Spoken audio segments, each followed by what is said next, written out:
Friends, today in this session of Management from Heart, we'll talk about joint family system and centralized micromanagement. The joint family system comprises of grandparents, father, mother, brothers, sisters, and all their children living under one roof and having a combined kitchen.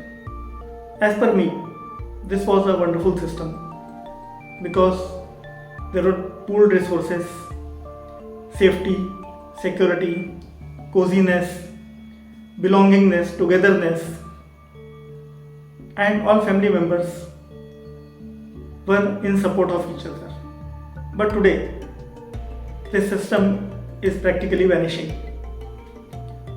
We are only left with some stories of some good families where this system is still continuing, and they seem to us like fairy tales. Many people feel that education system, urbanization, industrialization, Western influence, degradation of values has resulted in the decline of joint family system.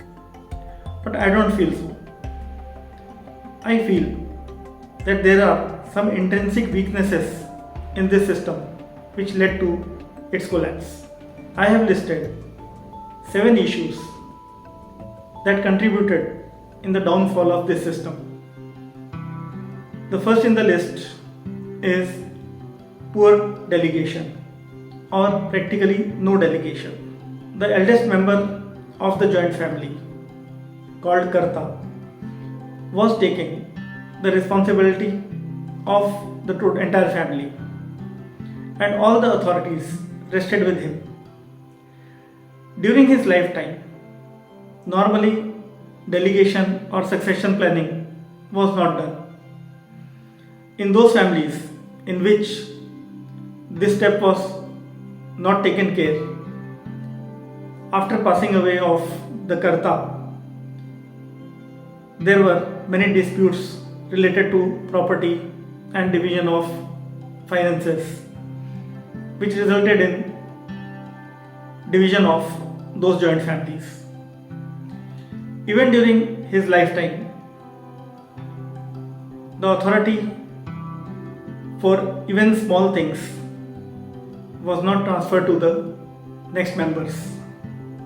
Like for instance, if I am a member of a joint family and my son wants to go to see a movie, not a very big deal, but in a joint family I had to take permission from my father, who was the Karta, my son's grandfather.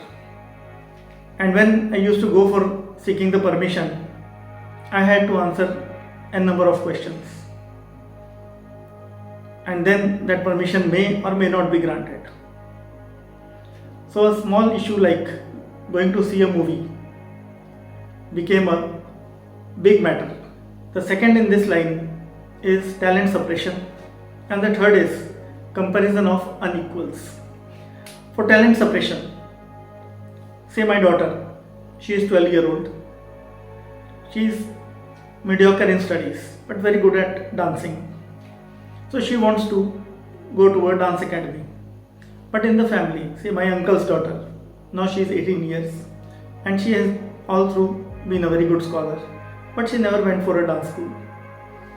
So a precedence has set, and because she has not gone, so my daughter cannot go to the dance school and her talent is suppressed. Say I am working as a manager in a company. So my comparison in the outside world will be along with other managers, my peers, or people at same level in different organizations. So I will be comparing with them. But in a joint family, I may be compared with my brother who is doing a business, or who is at a post of a general manager in some organization, or who is a school teacher. So these are the comparisons which cannot be practically done. But in a joint family, anything can be compared to anybody. The fourth point in the row is at par treatment.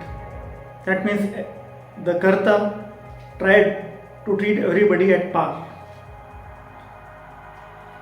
Say I am a earning member who is contributing more towards the family, and there is another member whose contribution is less. But while distribution, the karta will try to distribute equally, and that resulted in resentment at one point and lethargy on the other point.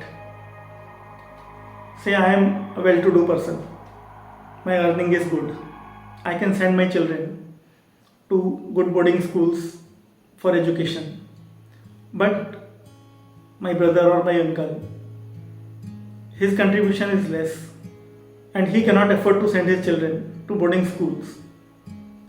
So I will be compelled to keep my children also in the local mediocre schools because of equal distribution, at par distribution. But that creates resentment amongst the children and the wives also. The fifth critical point was, in some families, the karta did not give equal status to his wife, the ardhangani. So the culture percolated down in the family, and as a result there was a gap between the males and the females were suppressed, and there was a resentment amongst the females because of that. Some families, they were very beautifully managed, where the karta gave proper respect and regard to his wife, to his ardhangani, and all the family matters and decisions were taken jointly, and those families flourished also very well. The sixth point was timely sharing of responsibility. Now I am in a joint family. My father, he has reached an age of 45, but still he has no authority, and so indirectly no responsibility also. So he will not get the required respect and regard from everybody in the family, or for that matter, even in his own friend circle. The last point in this is the arranged marriage, and this point really worked like the last straw on the camel's back. It really broke the system of joint families, because the son or the daughter, they were not authorized, or they were not at times even consented for selection of their mates.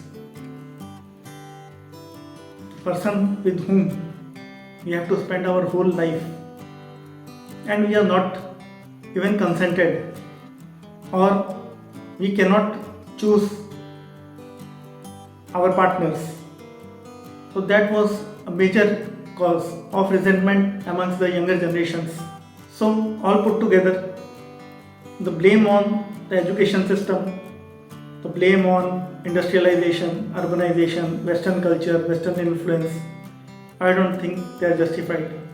The blame has to be put on the centralized micro management system which these joint families adopted.